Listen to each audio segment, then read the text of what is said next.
UFC is MIA this weekend, so in this video, we're going to get a little crafty. We're going to try to predict the next champion of every single weight class. Come along on this journey with the Finns. We're going class by class, weight by weight. Let's see who's going to be the next champ.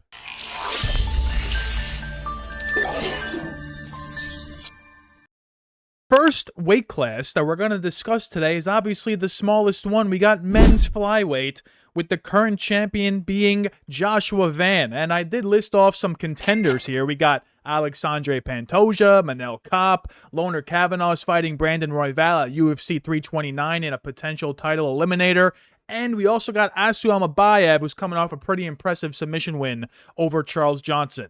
How do I think this plays out? Well, I think you have to give Pantoja the immediate rematch, considering he only lost the belt because of a fluke injury. And in that matchup, considering what we just saw out of Josh Van against Tyra, I'm actually going to be leaning and picking Josh Van straight up right now, months in advance. So if Josh Van were to beat Pantoja, who would he fight next? I assume Big Titty Manel Kape is going to sit on the bench and wait for Pantoja versus Van to finish. And then the winner is going to get Manel Kape. And then if Manel Kape fights Josh Van, I actually think Manel Kape would beat Josh Van, considering Josh Van's not a grappler. This is going to be a striking match for as long as it lasts, and Manel Kape simply has more power. So I think Manel Kape is going to be the one to dethrone Josh Van. And then what happens after that? Let's say Loner Kavanagh beats Brandon Royval, and then all of a sudden we got Manel Kape versus Royval versus Loner Kavanagh. In that one, I would probably pick Manel Kape as well. And then maybe down the line, we got an Almabayev rematch for Manel Kape because, you know, he did TKO Asu Almabayev with eye pokes. Didn't really get a clean win there, so a rematch wouldn't be off the table. I think Kape is the next champ. Next weight class we're going to discuss is men's bantamweight, with the current champ being Peter Yan. And I did list off some contenders. We obviously have the Merab Dvalishvili rematch on the horizon. That's most likely going to take place next. If that were not to take place next, they'd probably run another Peter Yan rematch, which is Peter Yan versus Sean O'Malley 2. And in either of those matchups, I think Peter Yan can win. I think against Merab, it's kind of a foregone conclusion. Yan already figured him out. I think he's going to continue to figure him out in the trilogy match. And then against Sean O'Malley, that fight was super close the first time around. I think Peter Yan has gotten only craftier since, and I think he can mix in takedowns, land bigger shots on O'Malley to beat him there. The one true guy out of all of these men listed that I think will potentially dethrone Peter Yan is going to be Umar Nurmagomedov. Last slide, I also had a prediction there. I forgot to do it. My bad. I think Umar Nurmagomedov is getting a title shot after his next victory. He's supposed to be fighting David Martinez, and people are going to be like, what? You're giving him a title shot after David Martinez? Well, the guy has one loss in the UFC, and it was to the then champion Merab Dvalishvili. If this guy continues to win and continues to do it dominantly, you got to give him another title shot, and I think he would win against Peter Yan. He probably wins against Merab in the rematch because his aura is gone. He most likely beats Sean O'Malley. He probably beats the winner of Sandhagen Batista, considering he already beat both of them. And he most likely beats Song Yadong. So I think the title is just waiting for Umar. I think he is the deserving next champ. Next weight class we're discussing is men's featherweight, with the current champion being Alexander Volkanovski. And I have listed off some contenders that could potentially hold the belt next. We obviously have Movsar Evloev, ranked number 1. The guy's undefeated. He's beaten the who's who of the featherweight division, all by 29-28 or 48-47 decision. This guy continues to just sneak by wins. But against Alexander Volkanovski, I don't think that's going to work. I think you're going to need to have some power in your hands to beat a guy like Volk, and Movsar does not have that. He only really has takedowns and volume striking. And I think Volk just does that better than Movsar. So I think Volk does indeed beat Movsar. This prediction is a little tricky because it goes right into what I think is going to happen at lightweight. But to give you guys a spoiler, I think the next champ is going to be Diego Lopez. Now you might be saying, Finns, they're not running back Volk Diego 3. And I agree. What I actually think is going to happen is Volk is going to beat Movsar. And then after beating Movsar, he's going to vacate the belt to move up to lightweight, because with the current champ being Justin Gaethje, it is ripe for the taking for Volk to attempt double champ status for a second time, and I think he can get it done against Gaethje. So I think he beats Movsar, vacates the belt, Then we have Diego versus Aljo potentially for the vacant strap. Diego wins that. And then down the line, we can do Diego versus Gene Silva 2. We can do Diego versus Mavzar 2. We can even throw in Kevin Vallejos, why not, versus Gene Silva for a number 1 contender shot. A lot of interesting things can happen if Volk were to vacate the belt and move to lightweight. So that's what I'm predicting. Next weight class we're going to discuss is men's lightweight with the current champion Justin Gaethje. And I did allude to what I think is going to happen, but let's list off the contenders. We obviously have Ilia Topuria. He should get an immediate rematch, but will that actually happen? He took so much damage where I think he's going to be on the sidelines for a long time. So I don't think he's getting the next title shot at lightweight. The person that makes the most sense is obviously Arman Tsarukyan, considering he had a title shot. It went away because of his own volition. He didn't even fight for the title. He's the number 1 guy. He's the guy that should be fighting next. If he were to fight Justin Gaethje, would he win? Potentially, yes. Potentially, yes, because he has a grappling advantage, a takedown upside. He's not going to go in there like Ilia with the mindset of, I have to chin this guy. I think Arman's going to play it super safe, and I think he would actually be the guy that beat Gaethje. However, my pick here is not Arman Tsarukyan.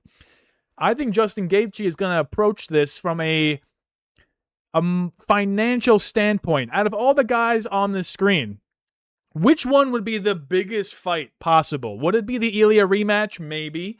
Would it be an Arman fight? I don't really think so. He's not really a UFC fighter anymore. He's kind of a social media influencer. Would it be Fiziev or Dubronx? Fiziev, probably not.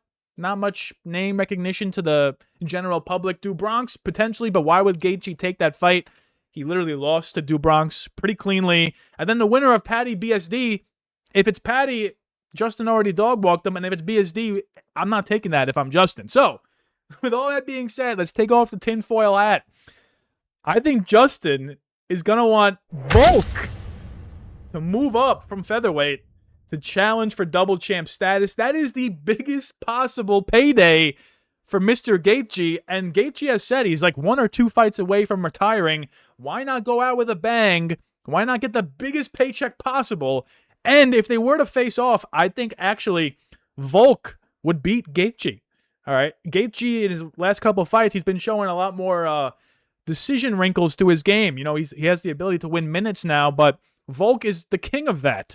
Volk is going to out-volume Gaethje. He's going to take down Gaethje, mix in the takedowns, and I think he can low-key just win a savage decision against Mr. Gaethje. So maybe I'm being a Volk super fan right now, but I think the path is there. So let's go Volk. Next weight class we're going to discuss is men's welterweight, which is on fire right now. The champion is currently Islam Makhachev, and I listed off some contenders here. We obviously have Ian Gary, who's next in line for the title shot. He's fighting Islam in August. We also have Carlos Prates, who's most likely waiting for the title shot after beating Jack Della Maddalena. He's probably going to get the winner of Islam versus Gary. We also have Michael Morales, undefeated guy, top 3 ranked.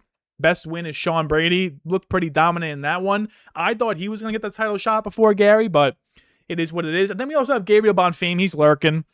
You know, he's lurking at number 6 on the meta rankings. You know, he's just there. I don't think Bonfim beats literally anyone ranked above him. Maybe Sean Brady. But besides that, I think he just loses to everyone ranked above him. So who's going to be the next champ at welterweight? What do I think is going to happen? Well, like I said, Ian Gary's the next one to fight Islam Makhachev. And in that matchup, I'm most likely predicting Ian Gary to beat Islam Makhachev. Now, if that fight never got announced and we didn't know who would fight Islam next, I probably would predict Michael Morales to be the next champ. I do think he has all the tools to beat a guy like Islam. He's super lengthy. His stance is super wide. You can't take him down easily. Big power in his hands. That's the archetype to beat a wrestler like Islam.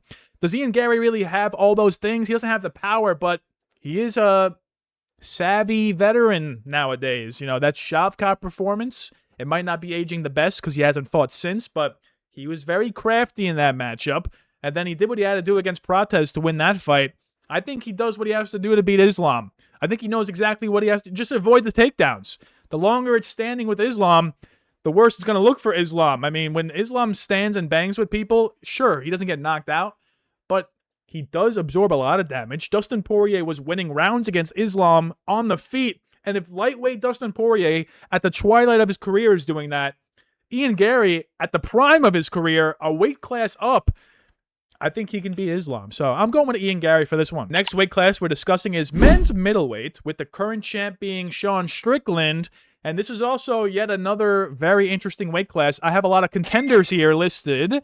We obviously have an option for Khamzat Chimaev in the rematch. I could go with that, but after losing to Strickland, I think I'm going to probably lean with Strickland to yet again win the rematch. Unfortunately, as a Khamzat fan, it's just not a good matchup for Khamzat. So I think he would beat Khamzat in a rematch. Then we go to Nasruddin Imavov. I mean, Strickland already beat him on short notice up a weight class. So he probably does the same thing again. And Kyle Baralho, probably Strickland just walks him down, jabs him, and wins at 49-46. We also have the winner of Dricus du Plessis versus Kamaru Usman. Now, if Dricus were to win that, it would be a trilogy fight with Strickland. He's obviously next in line for the belt. It would make the most sense. Dricus would probably beat Strickland, I'm not going to lie. But I don't think Dricus is going to beat Usman. I got a sneaky take about that one, so I'll leave that on the sidelines for now. Brendan Allen as well, coming off the Edmund Shabazian win. He's probably the least deserving contender I have listed on the screen. And if he were to fight Strickland, Strickland already TKO'd him in round 2. So a similar thing probably occurs in that one. Who's the only guy I haven't mentioned on this list? It's going to be Joe Pyfer. All right. Now, you might be saying, Vince, Joe Pyfer, out of all of these guys, yes, that is the one I'm going with. He's got devastating knockout power. He's got elite grappling, elite jiu-jitsu, elite takedowns. Submitting Abus Magomedov, in hindsight, is looking very good. So in a matchup against Sean Strickland, out of all these guys, Joe Pyfer packs the biggest punch. And when Strickland fights a guy that packs a big punch, he doesn't shoot takedowns. He entertains the striking. And I honestly think when Joe Pyfer eventually gets his way to a title shot, he will win the title. And if it's against Strickland, I think he actually knocks him out. So let's go, Joe Pyfer. Next weight class we're going to discuss is men's light heavyweight, with the current champion, handsome Squidward himself, Carlos Ulberg. And out of all the divisions, this one's probably the least amount of contenders. I had to reach for this one. The fact that I have Volkan Oezdemir on the screen is kind of wild. In 2026. Ulberg already beat him, though, so that's not happening. We also have Navajo Sterling, but he's a teammate of Ulberg. I don't think that fight's happening. We do have Magomed Ankalaev versus Khalil Roundtree happening in Abu Dhabi in a couple months, so the winner of that is most likely going to be fighting Ulberg next, or at least if Ulberg's not ready, maybe the winner fights for an interim belt. Here's what I think is going to happen. I think Magomed Ankalaev beats Khalil Roundtree. Roundtree doesn't really offer much on the feet or on the ground. And then after that, they probably schedule a Paulo Costa versus Magomed Ankalaev interim title fight. And then the winner of that most likely fights Carlos Ulberg. You got to think about it, guys. Carlos Ulberg is going to probably be out for another year at the minimum because he had such a devastating leg injury against Jiri. So if we're going to be on the sidelines for that long, it makes sense to schedule an interim title fight. I think Costa can beat everyone on the screen. And I think Costa is going to be the next guy that fights for undisputed gold in the light heavyweight division. So I'm picking Paulo Costa, surprisingly, to be the next light heavyweight champion after Carlos Ulberg. I could have included Jiri here, but, I mean, how many interim title shots / undisputed title shots is Jiri going to really get? I mean... He is approaching the tail end of his career. I'm not excited by any potential Jiri matchup. I don't want to see Jiri for a while. He let me down a lot. That was a very sad ending to his fight. If he got slept, fine, but the way he got slept, like he was going to win. I'm not putting Jiri in the title picture anytime soon. And also, no Alex Pereira. The division's kind of mid without those two guys. So... Paulo Costa redeemed the division. Next division we're going to discuss is men's heavyweight, with the current champ being Tom Aspinall, and I do have some contenders listed here, but it's pretty obvious what's going to happen next. Ciryl Gane, as the interim title holder, is most likely 99% plus going to fight Tom Aspinall for the undisputed gold in his next fight. And if they were to face off, I'm actually leaning with Ciryl Gane to beat Tom Aspinall. Might be a recency bias pick because he slept Pereira, and he looked decent in one round against Tom, but Gane is very tricky on the feet. The only way you're going to beat a guy like Gane is if you mix in takedowns. And Tom Aspinall, sure, he has takedowns to his game, but he hasn't really showed that against the elite of the heavyweight division. In his recent fights, he's choosing to stand and trade. Maybe if Tom mixed in takedowns against Gane, I'd be like, okay, Tom's actually using something in this fight that I didn't think he was going to use, and that's going to be his advantage. But I just don't think Tom's going to do that. And if it's a striking battle, Tom versus Gane, I lean Gane ever so slightly to win that. So once they fight and Gane wins, in my head, maybe Josh Hockett fights Gane. I mean, we got Pavlovich, Volkov, Waldo all just chilling there. They're going to just keep fighting each other until they just quit the UFC at this point or until PFL signs them. It's going to be hard for anybody not named Hockett or Gane to be the next title holder. So I'm going with Cyril Gane. And we're going to speed run the women's divisions with Mackenzie Dern as the strawweight champ. She's fighting Jillian Robertson next, but obviously this is just Weili's division, and we're just waiting for Weili to come back. Come back, Weili. I think Mackenzie Dern does beat Jillian Robertson, just, for the record. But Weili is going to be the next champ. I mean, if it's Jillian, okay, big whoop. It's going to be Weili after Jillian. Like, once Weili comes back, it's game over. It was fun while it lasted, Mackenzie and Jillian, but Mama's coming home, and Weili is going to be the next champ. Let's discuss the women's flyweight division, with the champion being Valentina Shevchenko, and I do have 2 contenders listed. If Natalia Silva were to fight Shevchenko, she is a great striker, but Shevchenko has shown in recent fights she will go for takedowns, all right? She is no stranger to a boring fight. She will just lay on Silva for 5 rounds if she needs to do that, and I think that's exactly what she does. So in a potential future fight, I think Shevchenko does beat Silva, but the tricky one is going to be Erin Blanchfield, notoriously mainly a grappler, and when she fights mainly a striker, she usually does poorly, but if she's going to go up against Shevchenko, I actually lean with Blanchfield to be the new champion of this division. Maybe she fights Grasso. Let's say Shevchenko vacates the belt after beating Silva, which is very likely. She's at the tail end of her career. Wouldn't be shocked if she just retired after that. Then we would see a Blanchfield-Grasso vacant belt scenario. I think Blanchfield can win that. I also think Blanchfield can beat Shevchenko. Manon Fiorot is tricky, obviously, because Blanchfield lost to 50-45 against her, but just avoid Fiorot.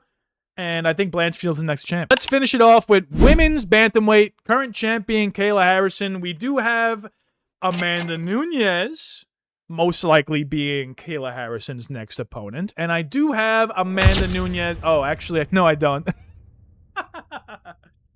The division is canceled, all right?